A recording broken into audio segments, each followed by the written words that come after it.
Hi everyone, how's everyone doing here today? Thank you for watching, and today I wanted to briefly talk about the recent debate between Kamala Harris and Donald Trump. I'm sure pretty much each and every one of you have seen it by now, or at least heard of it and saw a good number of snippets by it. And to be honest, when it first going into it, I didn't really have any expectations. Other than that, I knew she was gonna put up a better debate than Joe Biden did at the last debate, which was pretty disastrous. And just to be clear, I didn't look at that as Trump being a winner. It just looks like that Biden was at his lowest point, and it was just giving Trump a victory by default. It's not like he rose to the occasion and stood up to Biden, okay? He's just at that age and everything where he just doesn't have what it takes anymore. Kamala on the Harris, quite the opposite. She was razor sharp, she was well prepared, and Donald Trump was about as unprepared as can be, and it showed, even just from the very beginning of it. The one thing that I noticed, and I didn't see it on the initial debate, I missed the beginning of it, but I saw it the following day, is that the way Kamala Harris went over to Donald Trump and shook his hand. That sign of civility, which she did right off the bat. And he didn't meet halfway. It's almost like he wasn't about to do that, but she kind of took the initiative, and it looks like he was a little reluctant. What was his mindset at the time? I don't know. But I didn't see civility on Trump's part. I saw her making that initiative, and Donald just kind of played along with it. If she hadn't shook his hand, I don't think he would have wanted that. I just think it was like that.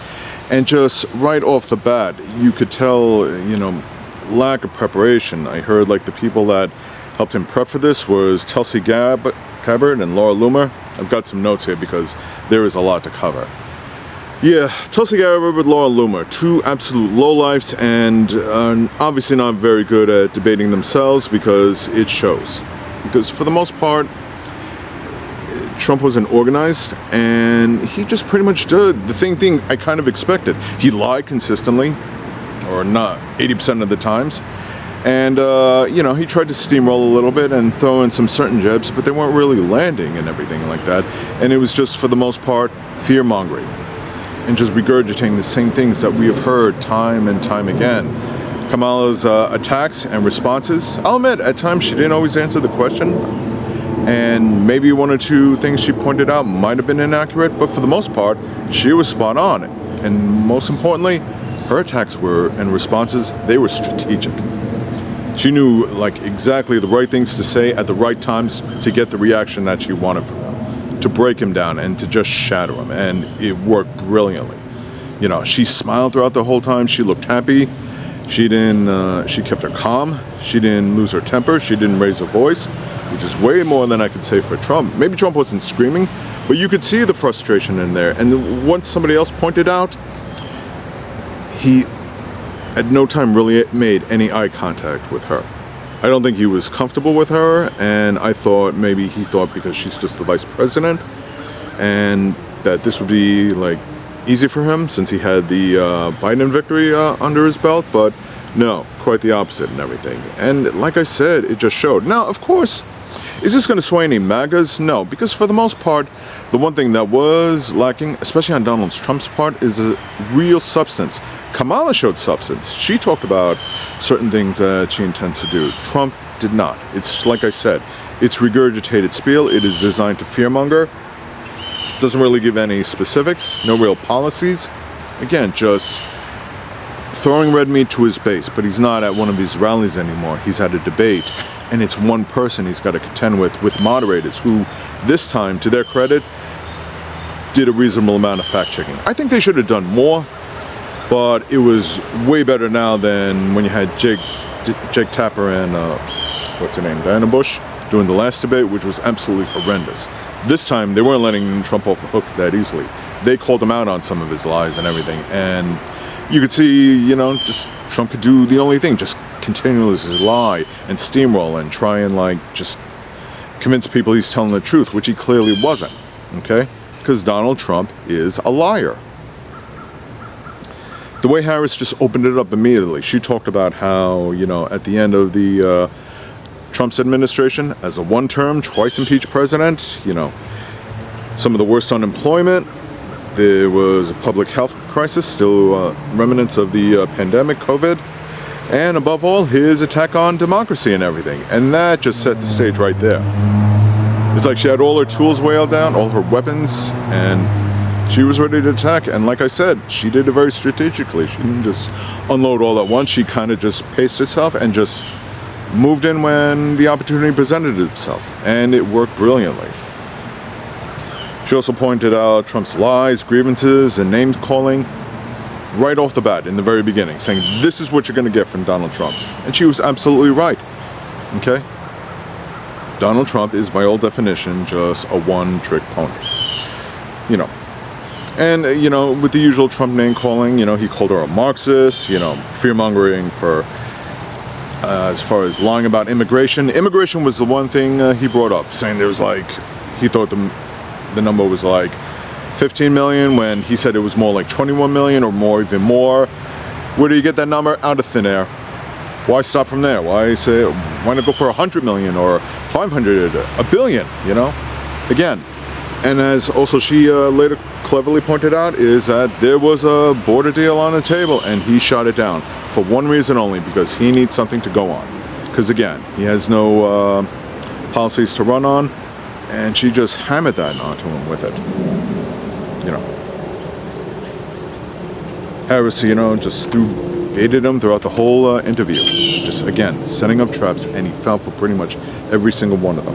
The other things that stood out is Harris criticized some of his rallies, focusing on the crowd size, focusing how at some of his rallies, which we have seen in news through footage, that sometimes people would leave early. Maybe they feel a little interested and involved in the beginning, but after about 90 minutes of Trump just rambling on and saying a whole bunch of nonsense, which he pointed out, things like talking about, you know, Hannibal Lecter, you know, sharks and batteries and all this other stuff, that people get tired of it because, again, there's no substance behind it, and they left. And of course Trump pivoted to try to say like, oh, nobody goes to her rallies, or he's got the biggest crowd size. Again, the whole size thing and everything. Something that Obama cleverly, you know, hit him with at the DNC, and, you know, he just couldn't take it. And of course, those were lie twos. We've seen some of the rallies with Harris and Walz. They draw in sizable crowds, and at times greater than Donald Trump. So if you're grading it on a crowd size, yeah, she's definitely got him licked. He lied about, the comments I mentioned on Harris's identity. That question was put out by the moderators, and all Trump could do was give a word salad. Like he said, he doesn't remember saying it or this and that, and but he did say it. You know, just common word salad. No real substance behind it, just a lot of gabbering on and on. Trump tried to segue. The worst thing at his rock bottom was when he segued into the things about Haitians eating pets, dogs and cats. She laughed at that. It was just absolutely ridiculous. I don't know if that was something Laura Loomer or Tulsi Gabbard recommended to him. I'm sure if they were smart, they'd probably advise them, no, don't bring that up because it's not true. And even the moderators pointed that out. And again, Trump is not about the truth or facts, so he tried to steamroll over that as well, and they weren't having it. Trump went into fearmonger about the late term or, you know, after 9-month abortions, which is not an abortion, that is murder. And the other moderator, the female one, I'm blanking on her name, she pointed out, saying there is no state that does that. That is not true and everything. So overall, this was just a complete disaster for Trump and everything. He tried to mimic Harris by using the one line that she used on Mike Pence back when they debated in the 2020 election, when they were when she was the vice president candidate. You know, he said, "I'm speaking now," you know, and he kind of reminds her of that line. It was a cheap jab, and guess what? It fell flat. It had little or no impact. Like I said, Harris knew how to stay calm and everything. She also pointed out, Trump also tried to fearmonger about the economy's crumbling, there's rampant crime and everything, stuff like that, and she was prepared for that one too, pointing out that as a prosecutor, that Trump himself is being prosecuted for national security crimes, economic crimes, election interference crimes, and that he's recently found liable for sexual assault. And I think what really also drove the nail home is when she brought up January 6th, which even then Trump tried to deny that, or tried to fall back on the, you know, I said march peacefully or protest, we're going to march the Capitol peacefully, it didn't fly. It fell flat. And then once again, she just hammered it in on that he is the threat to democracy. He is the person that only makes it only about himself, and that she is there to serve the working class people, and she is there for America, unlike Trump, who's only there for himself. And again, the other thing that also drove the stake home to Trump, because we know how much he is about saying you're fired, she pointed out that 80 million people fired Trump during the election. And that was another lie he continued to press in on, that, he didn't lose the 2020 election, even after all the court cases and everything. Some of the moderators pointed that out. She pointed out that he tried to upend the will of the voters in a free and fair election. And then when there was any type of substance that Trump brought on, like specifically healthcare, he didn't have a healthcare plan.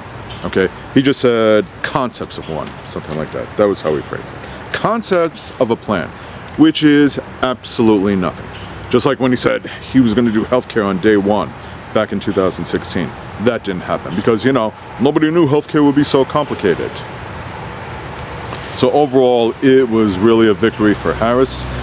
I don't know if there's going to be a second debate or not. I would definitely love to see one. And I don't think Trump's going to make any more preparations back then. I think he's going to fall hard as well. And like I said before, is this really going to sway any MAGA voters? Probably not. They're in the cult. There were a lot of meltdowns afterwards on Fox and everything and stuff like that, trying to defend it or defend the indefensible, make excuses for it. Even Trump tried to say, it was great. It was the best that, again, everything with him is the best. When in fact, it was quite the opposite. This time, he was the one that crashed and burned in that interview. She was the one that rose up to it. She was the one that looked strong. And you saw all the memes afterwards just mocking him for it. And I know what certain associates of mine are going to say about me, or some of the past excuses I've heard, which I can give a quick, simple rebuttal for, which even Harris pointed out. Life was better under 45. Well, that depends how you look at it. Donald Trump inherited a good economy from Barack Obama. And as Harris pointed out, he handed Biden and her a really bad economy. They were practically going into a recession. So yeah, you could say maybe Trump kept up some of the momentum, but a lot of Trump supporters like to forget about the final year, the COVID year, and just say, well, it was the greatest economy ever. No, it wasn't. And Trump tried to rattle off again some of those numbers too about the best unemployment. He says he's had the most people ever vote for him. I don't remember exactly how he phrased it, but it was a lie as well. None of it's true. Biden failed on immigration. Well, again, Trump killed the border deal. You could make the argument, why didn't they try to solve immigration sooner? And that question has been popped to Harris. But you also got to keep in mind, Harris is the vice president. And she has to follow through on what Biden says. She has some authority, yes, but in the end, he makes the final decision. But guess what? Like I said, you could say it's a little late, or I could just say better late than never. But they had a border bill, and Trump shot it down, okay? He doesn't care about immigration. He doesn't care about fentanyl deaths. He just needs something to fearmonger on some of the background noise. And again, infrastructure and crime is supposedly up that he likes to put out. Again, just more of the exaggeration. He brought up the World War III thing. We've heard that before. Yeah, we're going to be in World War III, or, if Biden wins the election, which he did back in 2020, fair and square, the economy's going to crash, all this other bad stuff is going to happen. None of it happened, okay? Because again, it is all lies, it is all fear-mongering. And even the moderators pointed out that, according to FBI information, crime has actually been going down. And Trump tried to argue about that, Again, it's all just a lot of false fear-mongering. In the end, Donald Trump doesn't have any substance to bring to the table. Like I said, now he's facing against a superior candidate who proved she could hold her own against him. And like I said, we just got to wait and see. Now, does this give a lot of Democrat voters a boost of confidence? Absolutely. I'm more excited now. This debate exceeded my expectations. But what I would say to all the voters out there, it's still not a guarantee. Even though that it's looking good, don't get comfortable. Now's not the time to relax. Now's the time to keep pushing on. If you're donating and volunteering already, great. Keep it up. Keep up the momentum. If you can increase your efforts, by all means, go for it. If you're on the fence and you're considering volunteering, well, make that first step. Make the effort and make it happen. Okay? Even the smallest efforts make a difference. Okay? Whether you're just, say, canvassing 1 hour a week, or just a small amount of time, or you're only donating a small amount of money each week, every little bit counts. So we got to keep this up, vote blue across the board, and take Harrison Walz to victory. Because, like she said, he is a threat to our democracy. Donald Trump is a threat to our way of life. So you can either vote him out and stay strong, or let him sink our country into fascism. In the end, it is about democracy versus fascism. Not Marxism, his fascism. Kamala Harris is a lot of things, but she's not a Marxist. And we, working together collectively, can win this and defeat Donald Trump in the end. So, anyway, thank you for watching. I really hope you understand.